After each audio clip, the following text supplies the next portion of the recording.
So then, fancy a quick bite before you go out? Then you may want to check out 2015's movie called Bite. This one is directed by Chad Archibald, who also wrote this movie. Now, this one stars Elma Begovic and Annette Wozniak and Jordan Gray, along with obviously a couple of other people. Now, the story here, I would say, is a body horror and is somewhat similar to the kind of previous horror movie called Contracted. So the story here, basically, we have three female friends going on holiday in Costa Rica for a hen do, or a bachelorette party as it's called in America. And whilst there, they kind of take a bit of a detour and end up going in this kind of like seemingly out of the way pool somewhere, and one of the girls, who is the one who's due to get married, gets bitten by some unseen insect under the water. And as they come back, basically, she's having, you know, doubts about the wedding anyway, but this bite turns out to be some kind of unknown creature that is turning her into some kind of human insect and causes her to act irrationally, and eventually her body changes and lots of other kind of gross things happen, basically. So that's pretty much your movie. I won't go into too much more detail than that. So what is Bite like? Well, I have to say, this is one of these kind of like horror films that I was quite anticipating seeing. I'd heard about it some time ago, and kind of it was one of those ones that was on my radar and I was quite eager to see. So did it live up to the expectations? To some degrees, I did think it was somewhat pedestrian in its storytelling, I have to say. The biggest criticism for me is the writing here. Now, obviously, this is written and directed by Chad Archibald, and I have to say, decent enough job on the directing, not so good on the writing, I don't feel. And the reason why I say that is it's very much a kind of pedestrian horror film in the way it kind of beats. There's no real kind of nothing is going to be unexpected here. It's pretty much going to follow the kind of typical tropes that you kind of see in horror films. But worse than that, I feel it doesn't know how to write characters in a way that isn't cartoonish. Some of the characters here seem like literally cartoon characters. They are kind of one note and very kind of OTT in their kind of personality quirks, so we call it.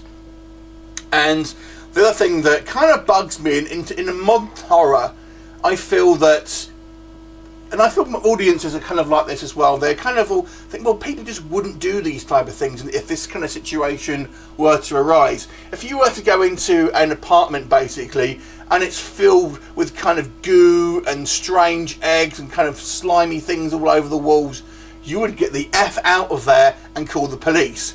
And the same sort of thing if you had sort of contracted some gross kind of wound on your leg that is kind of pulsating and, you know, spitting out various goo and things like that, you would go to the doctors. You wouldn't just go, oh, I'm fine, and just ignore it. Hell, I got bitten by a cat when I was in Turkey and I was shitting my pants.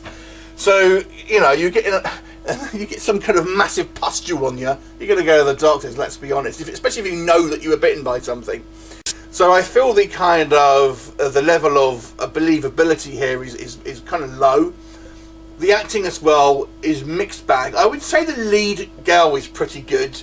There are some supporting actors and actresses that I feel were on the weaker side. On the plus side here, though, the lead actress is quite a good actress. I think she does carry this film. It kind of goes on her as she kind of progresses in her transformation. She's picking up these kind of little tics and things like that, and I felt she does give quite a good performance in this kind of like this transition from kind of a party girl into this kind of strange kind of like insectoid woman. I also liked the resolution with her specific character. I felt that is maybe the one area of this film where it kind of went in a slightly different direction than I was expecting. The thing happened a little sooner than I was expecting, but I quite appreciated that. I feel the effects here are all pretty good. They're all very kind of gooey. I mean, you can pick holes in a few things. The characters are kind of wearing contact lenses and things like that, and they're very obviously contact lenses.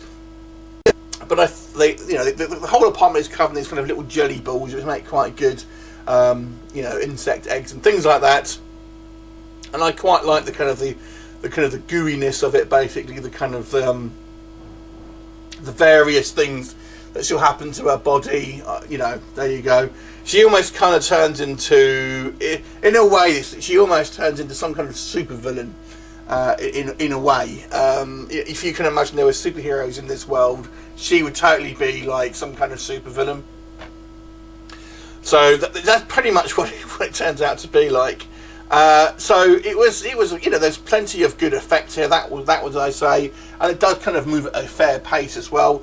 I do for the story elements let it down somewhat, and you know, because of that, the writing just made it really pretty much an average horror film rather than kind of anything that I think will be remembered as anything kind of that memorable or that special. So I'm going to give this movie a 6 out of 10. I did like the effects. I thought it was a well-made film, but it could have been better, unfortunately. 6 out of 10 for me. Have you seen it? What did you think of it? Leave me a comment and I'll look forward to seeing you next time. Bye for now.